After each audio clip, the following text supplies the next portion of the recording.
Stanley Kubrick ya nos mostró en 2001 Una odisea del espacio, pero sobre todo en La naranja mecánica, su conocimiento de los programas de control mental mediante trauma, que se suelen denominar de forma genérica MK Ultra o de manera más específica Monarca. Una década después, en 1980, el director estadounidense volvió a ocuparse del tema de la programación mental con su película El Resplandor. Pero lo interesante de la manera en que Kubrick nos habla de estos programas de control mental mediante trauma es que nos permite comprender que son mucho más de lo que sugiere la palabra programación, de lo que sintetizó genialmente en su imagen de Alex sentado en una butaca, con los ojos completamente abiertos, eyes wide open, obligado a ver películas de sexo y de violencia. Lo interesante, decimos, es cómo estos programas están profundamente vinculados al abuso familiar intergeneracional y al satanismo. Y todo ello, a su vez, a la mecánica del poder religión real en la sombra, o lo que podemos resumir como logias masonas, sociedades secretas o Illuminati. Creemos que la clave para comprender El Resplandor es interpretar la arquitectura del hotel, así como la del laberinto que lo acompaña, como metáforas de la estructura mental de las víctimas de control mental mediante trauma. Las mentes de estos múltiples, de estas víctimas de trastorno de identidad disociativo, son como una compleja arquitectura. Miles de alters conformando un complejo sistema, formando subsistemas, separados por paredes, por espejos, a distintos niveles, más o menos profundos, comunicados mediante ascensores, escaleras. Alters de paso y alters de almacenaje, alters frontales, políticamente correctos, cristianos, católicos, jesuitas, y alters ocultos, pervertidos, sádicos, satanistas. Pero todos ellos alters de un mismo organismo. El buen programador, como el buen arquitecto, debe integrar en una sola mente todo este conjunto heterogéneo de alters, de guardianes, de programas internos, de sistemas de compartimentación, de códigos, establecer sus prioridades, separar lo público de lo privado, los alters cristianos de los satánicos, pero haciendo, por graves que sean las contradicciones, que todos convivan en un mismo ser. Pues bien, esto es, ni más ni menos, lo que nos muestra Stanley Kubrick en El Resplandor. Nos está enseñando, con su característica profundidad, cómo funciona la programación mental mediante trauma. Nos está diciendo cómo esta es, en última instancia, una forma de satanismo. Y nos está mostrando cómo todo esto se imbrica en las tramas del poder religión real en la sombra. Seguramente la imagen más famosa y más inquietante del film sea la de las gemelas. Pues bien, este es un símbolo evidente de la programación mental. Cualquiera que sepa un poco del tema sabrá el papel central que los gemelos, pero sobre todo el gemelamiento o twinning, juega en estos programas. Desde los infames experimentos del Dr. Joseph Mengele en la Alemania nazi hasta el día de hoy, con la continuidad total que corresponde al régimen global nazicapitalista que hoy padecemos y del que el nazismo fue solo la punta del iceberg. Kubrick sabe todo esto muy bien y por eso ha hecho de unas niñas gemelas el símbolo central de la película.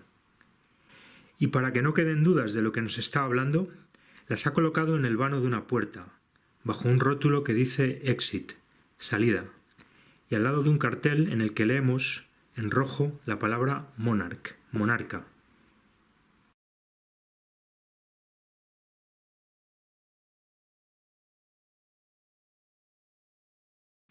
Desde las primeras imágenes sentimos la presencia amenazante del águila, que se cierne sobre la serpiente.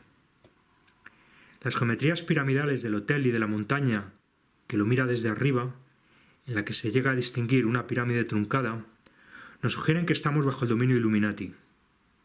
El hotel se llama Overlook, mirar desde arriba, como el águila, como el ojo que todo lo ve. Y estas pirámides se solapan después con una escalera. Y encontramos muchos otros símbolos a lo largo del film que nos habla de esto, de la jerarquía, del ascenso y del descenso sociales. El águila en el despacho del director, así como extraños gestos de sus manos, nos sugieren que este forma parte de la estructura mafiosa o sectaria del poder real, que le han dado el trabajo a Jack porque forma parte de esta sociedad secreta. Sociedad secreta que se superpone a la sociedad pública, como los alters ocultos de los múltiples se enmascaran detrás de los alters frontales. La familia Torrance, formada por el padre Jack, la madre Wendy y el hijo de ambos, Danny, es precisamente una familia de múltiples.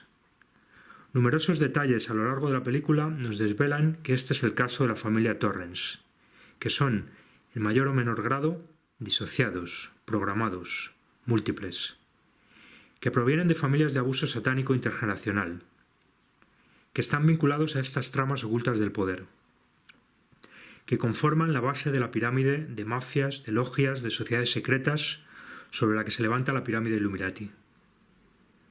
Desde el principio vemos a Danny hablando con su dedo, al que llama Tony, que no es otra cosa que uno de estos alters disociados de su mente múltiple. Los dibujos animados que lo rodean, Bugs Bunny, Mickey Mouse, el mudito de los 7 enanitos, nos sugieren que es una víctima de programación mental. A su madre Wendy la vemos también en actitudes típicas de una programada, con signos de insomnio, desganada, leyendo en la mesa, rodeada de libros extrañamente apilados, pendiente del teléfono, con fotos de mascotas pero no de familiares o de amigos. Y el padre Jack es otro múltiple, como nos sugieren las imágenes en que lo vemos reflejado en espejos, durmiendo a deshoras, junto a mariposas, con una camiseta en la que volvemos a encontrar el águila, del sobrevuelo, de la disociación, con gestos que aluden a los trances rituales, desde las gorgonas a los Rolling Stones. Los turistas se van y en el hotel se quedan solo los 3 miembros de la familia Torrance. Es importante resaltar este detalle para comprender que toda una serie de personajes que van a aparecer a lo largo de la película no son más que alters. Wendy y Danny van a pasear al laberinto que hay junto al hotel, también llamado Overlook, mientras Jack las mira por encima, desde arriba, como un águila, como el ojo que todo lo ve. El laberinto sintetiza nuestra interpretación del filme. Jack es el controlador, y Wendy y Danny son los controlados. El laberinto, como el hotel, es la metáfora de la estructura mental de estos múltiples, de la estructura creada por la programación para convertir a un ser humano natural y libre en un programado, en un esclavo, en un robot. Pero como veremos, el controlador es también el controlado.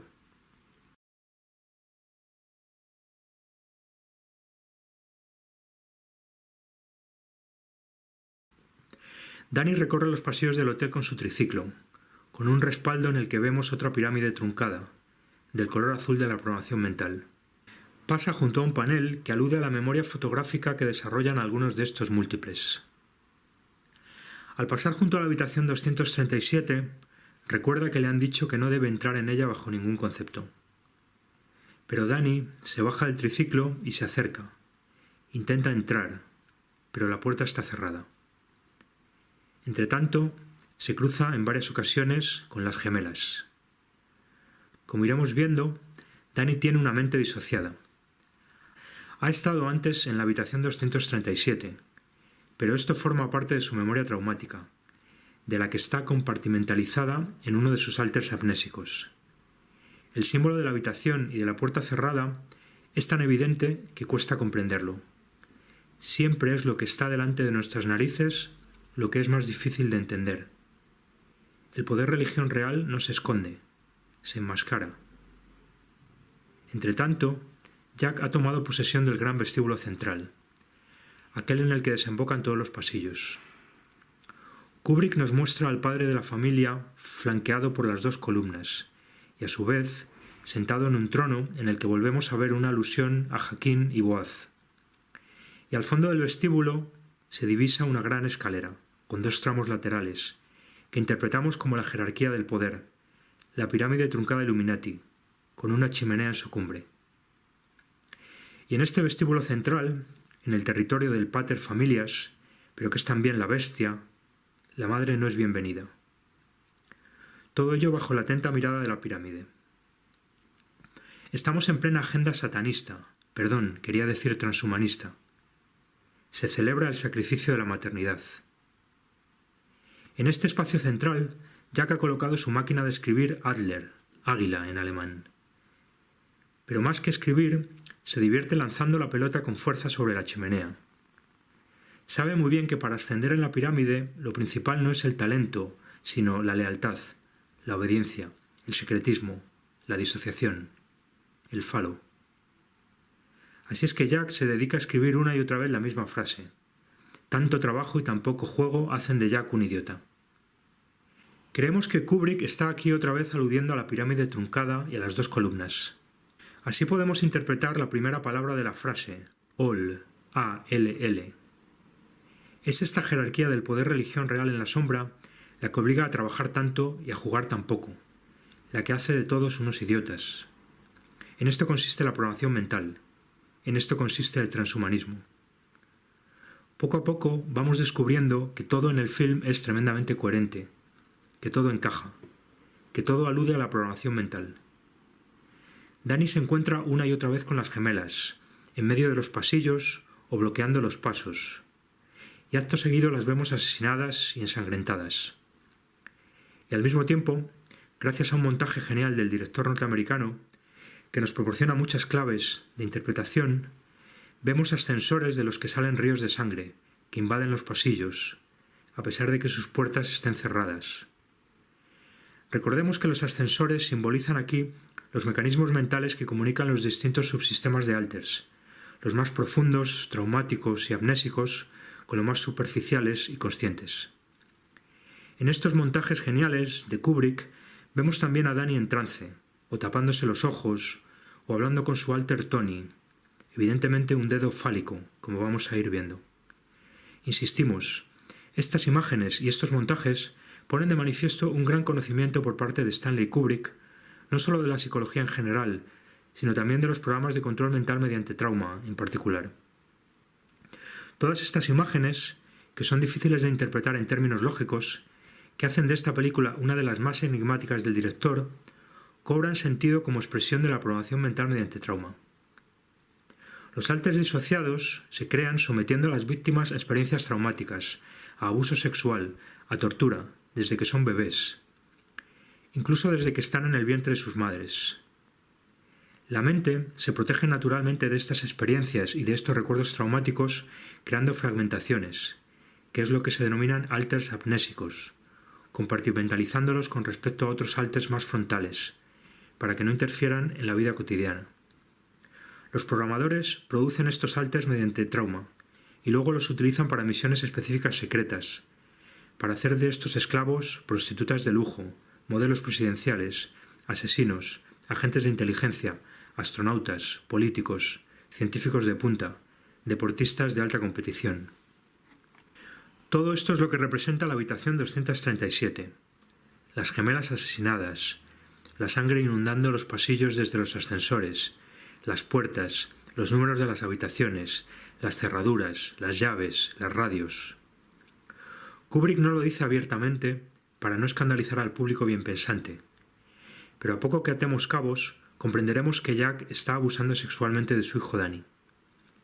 En un momento del film, mientras Danny está jugando con unos cochecitos, aparcándolos en las bandas decorativas de la moqueta, vemos como una pelota se acerca hasta él. Ya vimos que Jack, en lugar de escribir, se dedicaba a lanzar la pelota con fuerza sobre el agujero de la chimenea. Después de que la pelota entra en el hexágono en el que está jugando Danny, la cámara y la moqueta giran 180 grados y vemos que, también, la pelota le ha llegado a Danny por la espalda. Evidentemente no estamos ante un fallo de continuidad. Kubrick es enormemente sutil, para que solo los más observadores comprendan lo que nos está diciendo. La pelota es el falo, la misma que se lanzaba al agujero de la chimenea. Primero llega por delante y luego llega por detrás. Jack está abusando de su hijo, obligándole a hacerle felaciones y sodomizándolo. Esto es, entre otras cosas, lo que está provocando su disociación. Jack y Kubrick saben muy bien que es así como se asciende en la pirámide. En la siguiente toma vemos a Danny encerrado en el hexágono del pavimento. De la misma manera que los recuerdos traumáticos son compartimentalizados en alters amnésicos. Y para más señas, el hexágono interior es de color rojo. Algo parecido vimos en el episodio central de La Naranja Mecánica, que hemos interpretado como un ritual satánico, en el que un amigo muy influyente de Mr. Alexander introducía bolas, una tras otra, con toda parsimonia, en un agujero de una mesa de billar, que era al mismo tiempo la pirámide truncada Illuminati, mientras su hijo Alex se retorcía de dolor en la buhardilla. A buen entendedor, con pocas palabras basta. Danny se levanta para ver de dónde viene la pelota. Entonces vemos que lleva un jersey azul, lleno de estrellas, con el cohete Apolo 11. Quizás el investigador Jay Weidner tenga razón y Kubrick nos esté diciendo algo entre líneas sobre el supuesto viaje a la Luna, que en realidad sería otra película de Kubrick. En todo caso, creemos que este jersey es otra referencia a la A, esto es, a la pirámide truncada, a la pirámide, al 11, esto es, a las dos columnas, y en general a la programación y a la disociación mental, como sugieren las estrellas y el color azul. Hay que decir que el tema del espacio, los astros, los viajes por el cosmos, como las arquitecturas, se utilizan como bases de programación mental. Danny llega a la habitación 237 y se encuentra con la puerta abierta, con la llave puesta en el picaporte y un llavero rojo en el que leemos otra vez la cifra 237. A través del vano de la puerta vemos dos espejos girados. Todo esto encaja en nuestra interpretación. Es su padre, esto es, su controlador, el que tiene las llaves, las claves, el que ha abierto la puerta. En el interior volvemos a ver la chimenea y un dibujo en la moqueta muy parecido al de los hexágonos del pasillo, pero en el que se distingue claramente un falo y unas nalgas. Como decíamos, si atamos todos estos cabos sueltos, llegamos a la conclusión de que Jack está abusando sexualmente de su hijo Danny.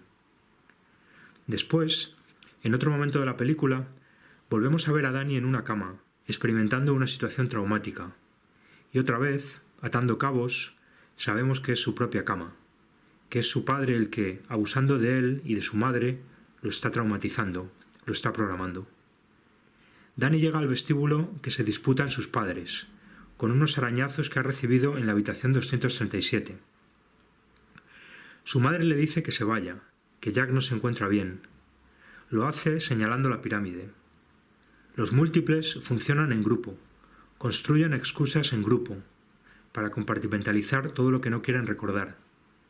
De hecho, esta es la clave para comprender a sociedades de tipo sectario y mafioso en general, como las sociedades secretas, las cúpulas de las grandes iglesias, las agencias de inteligencia, los Illuminati.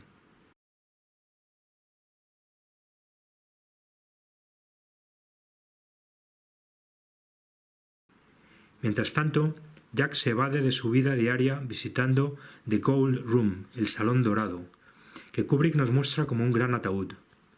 En el Salón Dorado, que quizás podemos también leer como The Cold Room, el Salón Frío, Jack lo único que encuentra es su imagen reflejada en el espejo. Y acto seguido vemos a un barman, que evidentemente no es más que otro de sus alters disociados. Le pide un bourbon y el barman coloca en la barra una botella de Jack Daniels. Como vamos a ver, esto tiene mucho más sentido de lo que parece, porque nos sugiere que Jack y Danny son algo más que padre e hijo. Son dos caras de la misma moneda. Son dos estadios diferentes de una misma mecánica de programación mental. Son dos fases de un mismo círculo vicioso.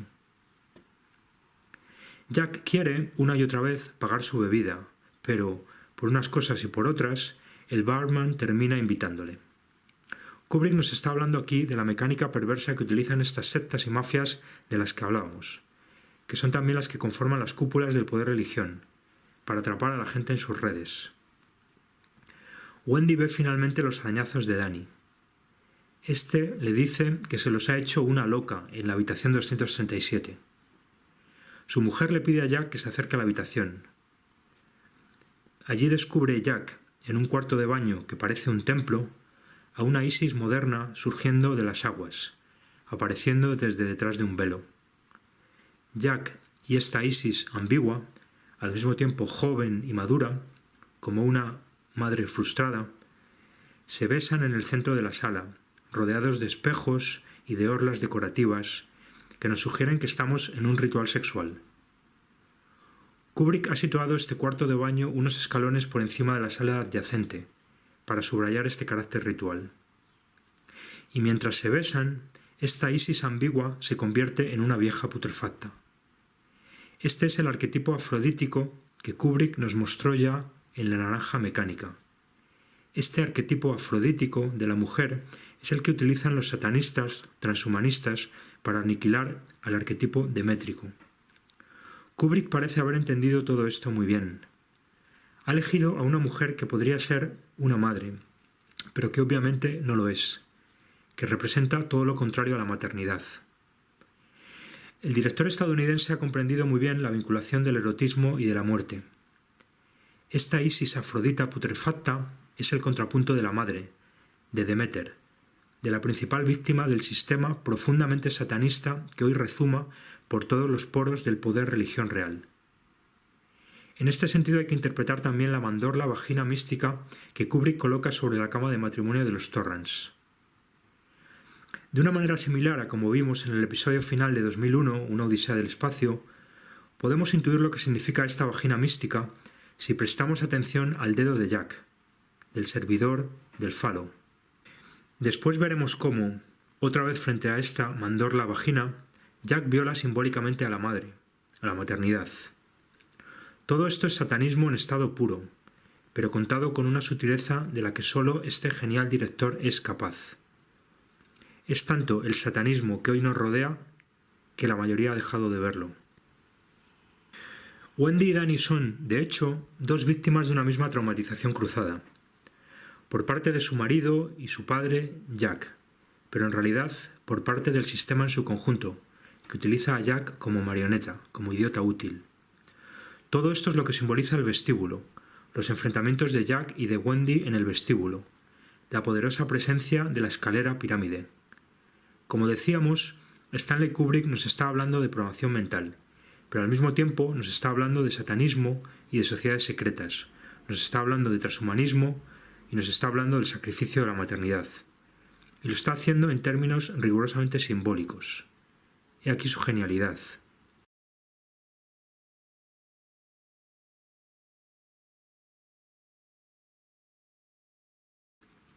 Otro símbolo central del film es la palabra Red Room, que suena como Red Room, habitación roja, que Danny escribe en la puerta del baño de sus padres. Aquí se pone otra vez de manifiesto el conocimiento profundo por parte del director de la programación de control mental y del satanismo. Primero vemos la palabra desde abajo, porque es el bebé Danny el que la está viendo, y después, pero que es evidentemente antes, vemos al mismo Danny escribirla, pero que en realidad es Jack Daniels, Danny y Jack. Después veremos cómo, leída a la inversa, la palabra Red Room se convierte en murder, asesino. La mecánica es la misma que la de los códigos de programación mental. El genio Kubrick ha escrito esta palabra sobre una puerta porque en el fondo estamos ante la misma mecánica que la de la puerta de la habitación 267. Una sola puerta separa dos espacios, un pasillo y una habitación, o lo que es lo mismo, un alter frontal público y un alter oculto, amnésico, traumático. De la misma manera que la palabra Red Room, murder, tiene dos sentidos diferentes según el sentido en que se lea. Estas inversiones son muy habituales en el satanismo y en la programación mental, que en el fondo son una misma cosa. Kubrick ha comprendido muy bien todo esto, y además nos lo muestra en relación con otro tema similar al de la puerta, muy utilizado también en programación, como es el del espejo.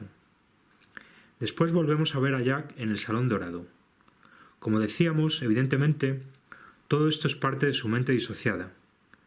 No es que sea exactamente fruto de su imaginación, sino, de una manera mucho más concreta, fruto de la programación, de la traumatización, de la disociación.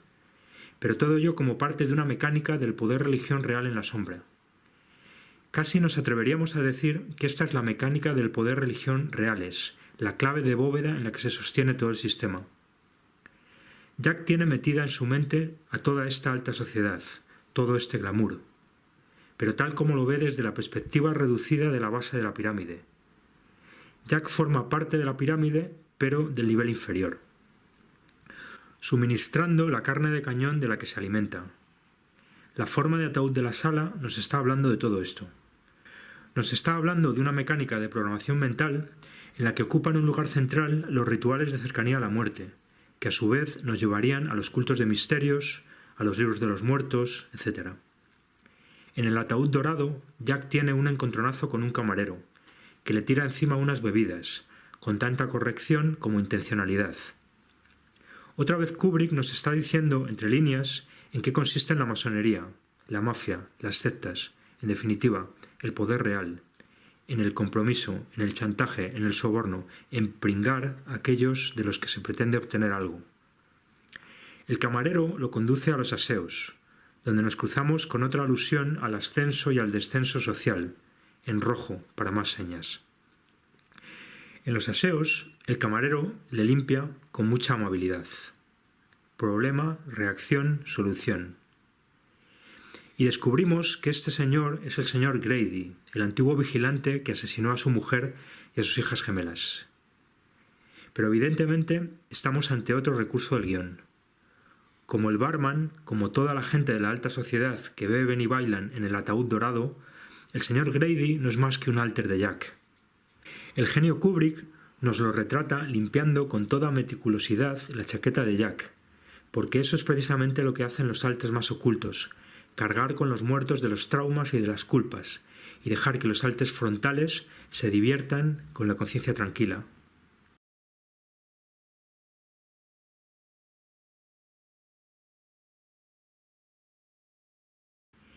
Pero los programas de control mental de los Illuminati no son perfectos. Algunas veces fallan. A Wendy le ha fallado la disociación y ha acabado comprendiendo que Jack es el abusador y ella y Danny son los abusados. Y se rebela contra él, precisamente en el vestíbulo, en la encrucijada de los caminos y de los alters, en el espacio que Jack había tomado como su coto privado, naturalmente bajo los designios de la pirámide. Y ante la rebeldía de Wendy, Jack la acosa, la lleva a su terreno, que es, como decimos, el de la pirámide, el del ascenso social, siempre dentro de la pirámide. La intenta controlar con signos que son al mismo tiempo disparadores de control mental y signos satánicos. Otra vez, Kubrick ha comprendido muy bien lo cerca que están el control mental y el satanismo. El director enfatiza que este acoso se produzca, como decíamos, a la vez que asciende en la pirámide, porque quiere hacernos ver la estructuralidad de esta violencia contra la mujer. No porque sea algo inherente al hombre, sino porque se trata de un régimen fuertemente patriarcal que niega al mismo tiempo esta patriarcalidad y la disfraza de feminismos mal entendidos, de afroditas putrefactas, de maternidades frustradas, al mismo tiempo que sacrifica sádicamente a las madres y a la maternidad. Kubrick ha comprendido como pocos todo esto. Ha comprendido el lugar central que ocupa el falo en el poder religión real. Porque el falo es el instrumento número 1 de la disociación. Ha comprendido que ascender en la pirámide, en el régimen falocrático y satánico de hoy, implica rendir culto al falo, disfrutar de prostitutas sagradas cadavéricas y sacrificar la maternidad. Pero en la cumbre de este zigurat babilónico, coronado por la chimenea, por la lámpara de Lucifer, en la que habría de tener lugar una hierogamia violación, cambian de pronto las tornas. Decíamos que Wendy es una esclava de control mental, pero no por completo. Todavía está a tiempo de reaccionar y de rebelarse, de escapar de su esclavitud.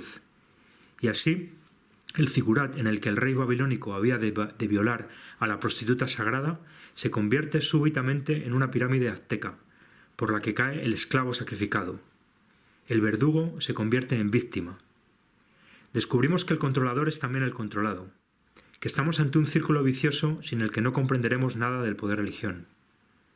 Kubrick nos muestra cómo el verdugo se convierte en víctima, el maltratador en maltratado, el sádico en masoca. Pero lo que hay que entender es justamente lo contrario.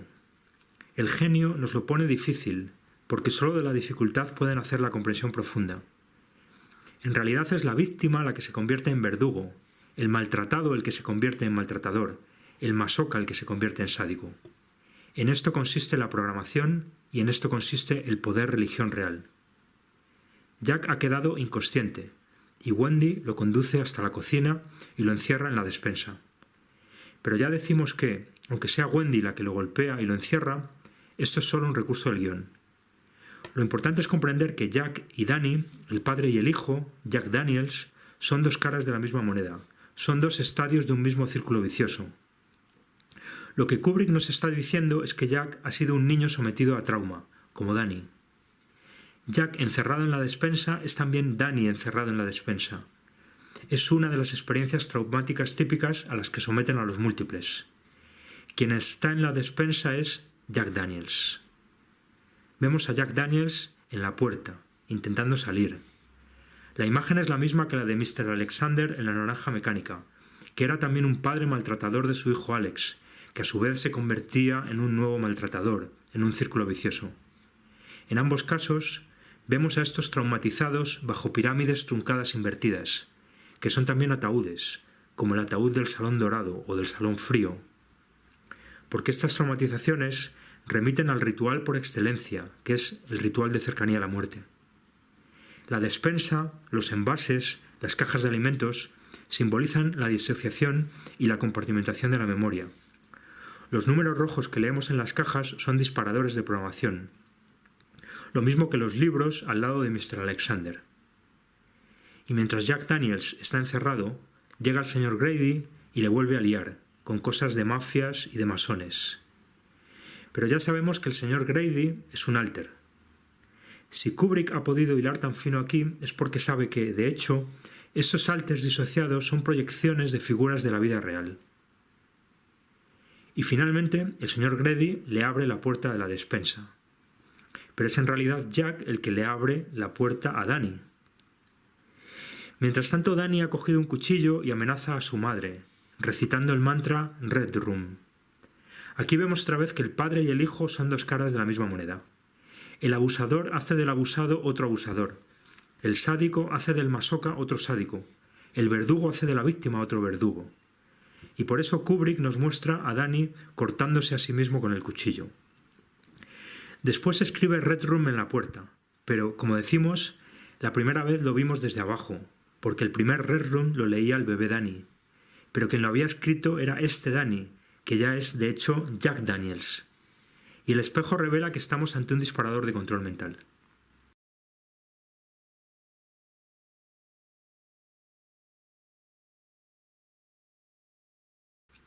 Justo en el mismo momento escuchamos a Jack golpeando la puerta con el hacha.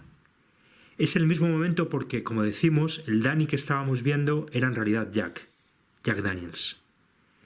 Jack produce una gran abertura, simbólicamente vaginal, en la puerta, y le dice a Wendy que vuelve al hogar. Mete la mano por la ranura, por la vagina, y abre la puerta. Kubrick nos muestra de manera magistral que el controlador, el que abre las puertas con las llaves, el que accede a los alters ocultos con las claves, no ha obtenido estas llaves con buenos modales. Nos está mostrando que el programador o el controlador han tenido que ser primero maltratadores para llegar a serlo. Nos está hablando de la violencia estructural en la que se sostiene todo el edificio de la civilización, para seguir con la metáfora. A continuación volvemos a ver lo mismo por segunda vez, esta vez en la puerta del baño. Otra vez Jack hace con su hacha una gran abertura, y otra vez Kubrick nos está hablando de una vagina, de una violación. Por eso nos muestra esta violación simbólica al lado de la vagina mística, que hemos visto sobre la cama. Por eso Jack antes hacía un gesto fálico con el dedo, justo al lado de la misma mandorla vagina mística. Al mismo tiempo, Wendy y Danny intentan escapar por la ventana del baño. Si antes Kubrick nos mostraba una violación, ahora nos habla, entre líneas, de un segundo nacimiento, de un parto con dolor, que es de hecho parte de la traumatización. Este segundo parto es en realidad parte del ritual de cercanía a la muerte. Por eso Danny nace en el interior de la pirámide Illuminati, bajo un color azul luciferino. Antes hemos visto que esta pirámide de nieve, en varias secuencias, estaba coronada por la lámpara de Lucifer. Que Wendy puede acceder, aunque parcialmente, a sus alters amnésicos, se pone de manifiesto en un episodio del film, en el que regresa a su hogar. Allí se encuentra, entre cánticos satánicos, con su padre, y otra persona disfrazada de oso, con las nalgas al aire, que le está haciendo una felación. Traumatizada, Wendy recuerda la escena, pero no el rostro de la persona que está con su padre, que creemos que es ella misma. Esto confirmaría lo que estábamos diciendo desde un principio. Estamos ante una familia de abuso satánico intergeneracional. Escapando de Jack, Dani se interna en el laberinto. Otra vez, en esto consiste la mecánica del poder-religión real, y no en las fábulas que nos cuentan en las universidades. Esta es la mecánica de las mafias, de las logias, de las cúpulas de las grandes iglesias, de los Illuminati. Todos funcionan, en última instancia, de la misma manera. Lo que hacen de cara a la galería puede variar, pero en el fondo todos se dedican a lo mismo, y las reglas no escritas son las mismas. El poder-religión real consiste en acorralar a la presa de manera que no tenga más remedio que escapar, pero que lo haga atacando a su vez a una presa más débil. Se trata, como venimos insistiendo, de que la víctima se convierta en verdugo, de que el masoca se convierta en sádico, de que el programado se convierta en programador. Es, en última instancia, una mecánica vorticial, como la danza del Geranos que se bailaba en el laberinto cretense. El padre corre detrás de las huellas de su hijo, pero son también las huellas de su propio padre, que también le ha perseguido cuando él era niño. Y finalmente Dani descubre que solo puede salir del círculo vicioso dando marcha atrás, retrocediendo sobre sus propios pasos y tomando un camino alternativo, engañando al perseguidor y dejándole caer en su propia trampa. Después de todo, el perseguidor y el perseguido son el mismo, el verdugo y la víctima son el mismo, el masoca y el sádico son el mismo. Solo tomar un camino alternativo permite salir del laberinto, un camino alternativo que no es el del perseguidor, ni el del perseguido, ni el del verdugo, ni el de la víctima, ni el del masoca, ni el del sádico. Pero sobre todo, tomar un camino alternativo y alejarnos de las trampas de la pirámide nos permite mantenernos alejados de los demonios que rondan por estos lares.